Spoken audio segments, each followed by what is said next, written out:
Ontem a gente ouviu do irmão Robert um pouquinho sobre vida em assembleia, sobre os tipos de reunião, sobre sacerdócio. Hoje a gente aprendeu e relembrou muito com o irmão Lineu sobre os sofrimentos do Senhor. E eu gostaria de usar um pequeno espaço nessa reunião aberta para falar um pouquinho aos jovens e da importância dos jovens na palavra de Deus. A gente está vendo esses irmãos piedosos que começaram isso muitos anos atrás e que mantêm isso até hoje. Em um certo sentido, um dos grandes males do nosso tempo é o sono. Nós somos tomados pelo sono. A gente vê os irmãos mais velhos, mais experientes, na verdade, organizando uma conferência, cuidando das coisas da Assembleia, de preservar a palavra do Senhor, a doutrina, e a gente dorme, fica confortável. E a gente vê que na palavra de Deus, ela mostra uma outra coisa. Nós temos Josué, nós temos Daniel, nós temos Davi, todos os apóstolos eram jovens. A gente olha no Novo Testamento, quando a gente olha as cartas de Paulo, a gente vê lá Romanos, Colossenses, Gálatas, Efésios, Filipenses, Tessalonicenses. E qual é a primeira carta, pessoal? É para um jovem, é para Timóteo. A primeira carta pessoal de Paulo é para um jovem. Então, assim, ele está exortando um jovem sobre as coisas do Senhor. E é algo que me chamou assim, muita atenção, quando a gente lê em 1 Timóteo, capítulo 4,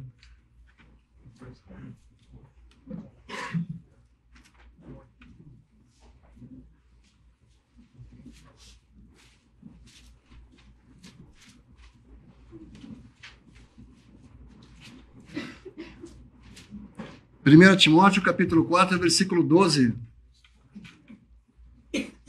Ninguém despreze a tua juventude. Eu tenho para mim que aqui um sentido bem amplo.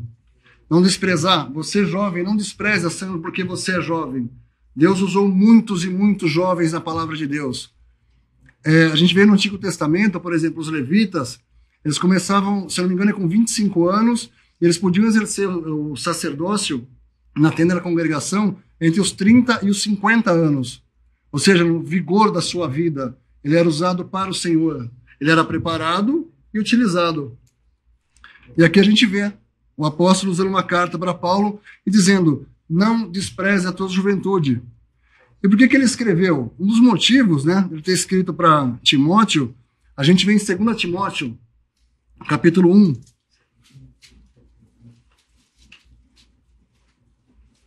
Aparentemente, pelo que a gente pode ver na carta para Timóteo, Timóteo era um jovem tímido, porque ele exorta, 2 Timóteo, capítulo 1, versículo 6, por cujo motivo te lembro que despertes o dom de Deus que existe em ti.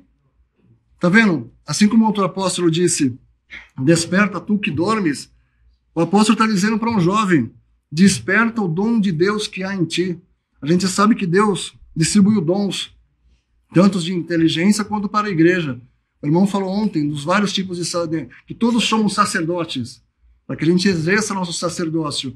E nesse ponto, o jovem é bastante importante, sim. A gente vê aqui na palavra de Deus, ao longo toda ela, né? E voltando a 1 Timóteo capítulo 4, versículo 12, como é que um jovem pode, de forma prática, ter uma vida cristã? Sendo um exemplo. Não despreze, ninguém despreze a tua mocidade, mas ser o exemplo dos fiéis. Em 1 Pedro também fala para os anciãos, para que os anciãos também sejam exemplo. E aqui ele está dizendo para Timóteo, que é um jovem, para que ele seja o exemplo. Como ser o exemplo? Ser o exemplo dos fiéis na palavra, no trato, na caridade, no espírito, na fé e na pureza. 6 qualidades. 6 qualidades. A primeira delas é na palavra. A boca fala aquilo que o coração está cheio. Nós, jovens, do que está cheio o nosso coração para a gente falar? Eu já usei esse exemplo várias vezes. Está aqui o irmão Robert, o irmão Tim. Se você falar, se qualquer um de nós aqui falar com eles, ele vai perceber que eles não são brasileiros. Quanto tempo as pessoas demoram para perceber que nós somos cristãos? Quanto no nosso modo de falar, de se expressar, a gente expressa que nós somos cristãos? Tanto de todas as idades. Aí a segunda coisa é no trato. Na palavra, no trato. Ou seja, no nosso dia a dia, como a gente trata as pessoas ao nosso redor? No trabalho, na escola, na faculdade, no ônibus, no saguão do hotel. É um sentido bastante amplo, né? Ou seja, ele está dando aqui motivos práticos para um jovem viver, né? O terceiro é na caridade. Como muitos irmãos gostam de falar, no amor. Se a gente abrir em 1 Coríntios, capítulo 13, ele vai descrever muitas coisas sobre o amor. E a gente olha em 1 Coríntios, capítulo 13, versículo 5. 1 Coríntios, capítulo 13, versículo 5. Não se porta com indecência. Ou seja, não adianta a gente ter nossa cabeça cheia de doutrina e uma vida que não representa isso. Como os irmãos já disseram muitas e muitas vezes, a gente prega o evangelho, e se precisar a gente também fala. Ou seja, a nossa vida deve refletir de forma prática a doutrina que a gente aprende. Aquilo que os irmãos trazem tão piedosamente para a gente, e deixa esse testemunho, seja gravado, seja por um texto, ou seja, uma forma prática. Não é algo que adianta a gente saber e não executar. Teve um irmão que ele citou o exemplo que assim, tinha um rapaz que ele falava tão bem sobre o evangelho que ele não deveria ficar longe do púlpito.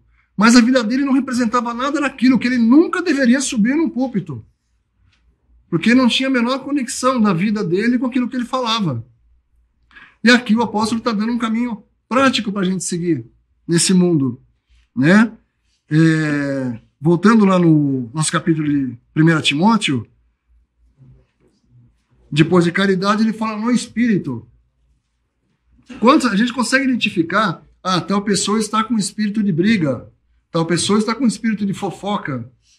A palavra diz que nós, crentes, jovens, crianças, adultos, temos o espírito de Cristo. Quantas pessoas identificam esse espírito de Cristo na gente? E aí na fé, a gente vem em Hebreus 11, o irmão falou ontem, eu fiquei tão tocado com o que o John disse ontem, que um cristão, um verdadeiro cristão, ele nunca será um apóstata. Então, um cristão com fé, quem tem dúvida do que um cristão com fé pode fazer, é só abrir em Hebreus 11, que é o capítulo inteiro sobre a fé, que homens comuns, com fé, fizeram grandes coisas. Não pela força deles, óbvio que não. Eles em si não tinham força alguma. Mas, algo muito maior do que eles, tinha poder para agir. Hoje habita dentro da gente a terceira pessoa da divindade, ou um dos 3 pessoas da divindade. Ele não é apenas um poder do Espírito Santo. Não, ele é a pessoa. Deus habitando dentro da gente. Ele tem força para tudo. A gente não tem. Ele tem. E aí, por último, não menos importante, ele fala pureza. Pureza. O mundo em ruína. Não sabemos se o Senhor vem amanhã, se o Senhor vem daqui 500 anos, daqui 2000 anos. Não nos é dado saber. Se fosse importante, a gente saberia. Mas nós não sabemos quando ele vem. Então ele fala na pureza. Quanto a gente se contamina com as coisas do mundo, que um dos irmãos falou sobre isso hoje, sobre a gente se contaminar. Sim, a gente se contamina. Quanto a gente nos lavamos na palavra, nós meditamos, Então é isso que eu queria dizer para os jovens, especificamente para os jovens, que é muito bom ter irmãos para nos orientar, para nos guiar, para nos admoestar, para nos colocar no caminho, mas não é para a gente dormir.